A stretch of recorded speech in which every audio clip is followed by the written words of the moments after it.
सादगी का मतलब गरीबी में जीना नहीं होता। अपनी सभी चीजों का सही उपयोग करना ही सादगी है। घटना महात्मा गांधी से जुड़ी है, जब वे दक्षिण अफ्रीका में वकालत कर रहे थे। गांधी जी सादगी से जीवन जीने पर विश्वास करते थे। एक दिन उन्होंने अपने घर का बजट बनाया तो देखा कि कपड़े धुलवाने के लिए काफी पैसे खर्च हो रहे हैं। वकील थे तो वे अपनी शर्ट के ऊपर कॉलर बदल बदल कर पहनते थे। गांधी जी ने सोचा, शर्ट को रोज धोने की जरूरत नहीं है, लेकिन कॉलर तो रोज धोनी ही पड़ती है। इसके लिए धोबी को काफी पैसा देना पड़ता है, तो अब से मैं अपने कपड़े खुद धोना शुरू करूंगा। कॉलर में कलफ लगाना पड़ता था, जिससे वह कड़क रहे। गांधी जी ने कपड़े धोने का नया काम सीखा था, तो एक दिन कॉलर पर कलफ ज्यादा लग गया। ऐसे ही कॉलर लगाकर वे अपने काम पर चले गए। गांधी जी के साथी वकीलों ने देखा कि उनकी कॉलर से कुछ गिर रहा है। इस बात का सभी वकीलों ने मजाक बनाया और कहा कि क्या हमारे यहाँ धोबियों का अकाल पड़ गया है।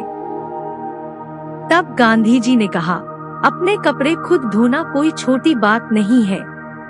कोई भी नया काम सीखते हैं तो जीवन में काम ही आता है। गांधी जी कुछ ही समय में कपड़े बहुत अच्छी तरह धोने लगे और वे प्रेस भी बहुत अच्छी तरह करने लगे थे। काफी समय बाद उन्हें इसका फायदा भी मिला। एक बार गोपाल कृष्ण गोखले को दक्षिण अफ्रीका के जोहान्सबर्ग में सम्मान समारोह जाना था। वहां गोखले जी का ही सम्मान होना था। उस समय उनके पास एक खास चादर थी। ये चादर उन्हें सो महादेव गोविंद रानाडे ने दी थी। इस वजह से वे चादर बहुत संभाल कर रखते थे। गोखले जी वही चादर ओढ़कर सम्मान समारोह में जाना चाहते थे, लेकिन चादर पर सिलवटें पड़ रही थीं। उस समय वहाँ कोई धोबी भी नहीं था।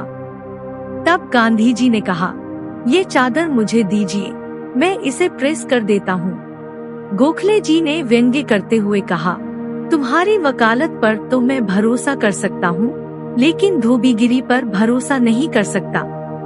तुम मेरी प्रिय चादर बिगाड़ दोगे।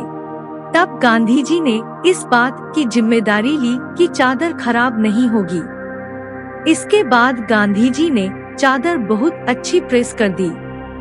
चादर देखकर गोखले जी ने कहा, गांधी तुम सच में निराले हो। जो भी काम करते हो पूरे मन से करते हो। सीख अपने निजी काम खुद करना चाहिए।